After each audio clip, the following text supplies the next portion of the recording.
శ్రీకృష్ణుడు అంటే గుర్తుకు వచ్చే కొన్ని క్షేత్రాల్లో గురువాయూర్ ఒకటి. కేరళలోని గురువాయూర్ క్షేత్రాన్ని దక్షిణ ద్వారక అని కూడా పిలుస్తారు. ఇక్కడ శ్రీకృష్ణుడిని గురువాయూరప్పన్ అనే పేరుతో పిలుస్తారు. సాధారణంగా కృష్ణ మందిరాలు అంటే గోమాతలు కనిపిస్తాయి. కృష్ణుడికి గోవులకు విడదీయలేని అనుబంధం ఉంటుంది.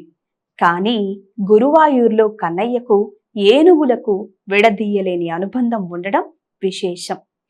గజరాజుల ప్రస్తావన లేకుండా గురువాయూర్ను ఊహించలేము. ఇక్కడ జరిగే ప్రతి ఉత్సవంలో గజరాజులు తప్పనిసరిగా ఉండాల్సిందే.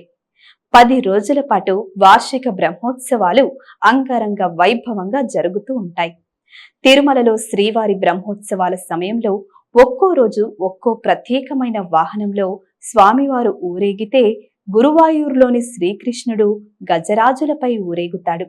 స్వామివారిని ఏ ఏనుగు మోస్తుంది అనే దాన్ని ఆ స్వామివారే నిర్ణయిస్తారు. అది ఏనుగులకు పోటీని నిర్వహించి విజేతను నిర్ణయిస్తారు. ఈ పోటీని చూసేందుకు లక్షలాది మంది భక్తజనం హాజరవుతారు.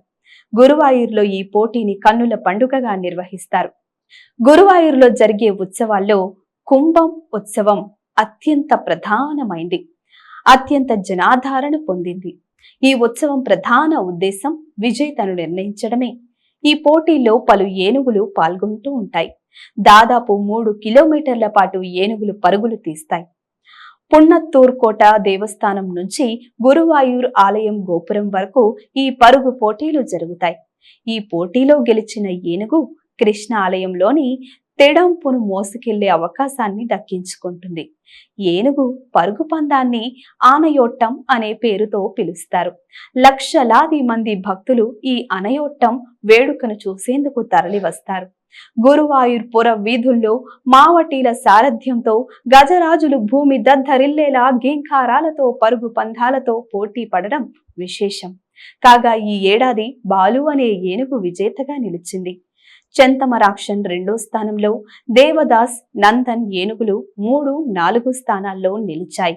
విజేతగా నిలిచిన బాలు అనే ఏనుగు తూర్పు రాజగోపురం గుండా ఆలయంలోకి ప్రవేశించి గురువాయూరప్పన్కు నైవేద్యంగా 7 ప్రదక్షిణలు చేస్తుంది.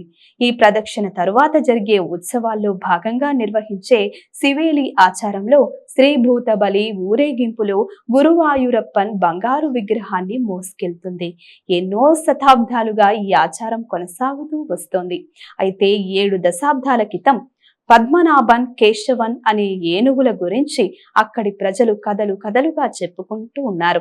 ఎత్తుగా సాధు స్వభావంతో ఉండే పద్మనాభన్ జీవించి ఉన్నంత వరకు స్వామి సేవలోనే గడిపిందని, 1931లో స్వామినాథన్ చనిపోయినప్పుడు స్వామి నుదుట ఉన్న గంధం బొట్టు రాలిపడిందని కథనం.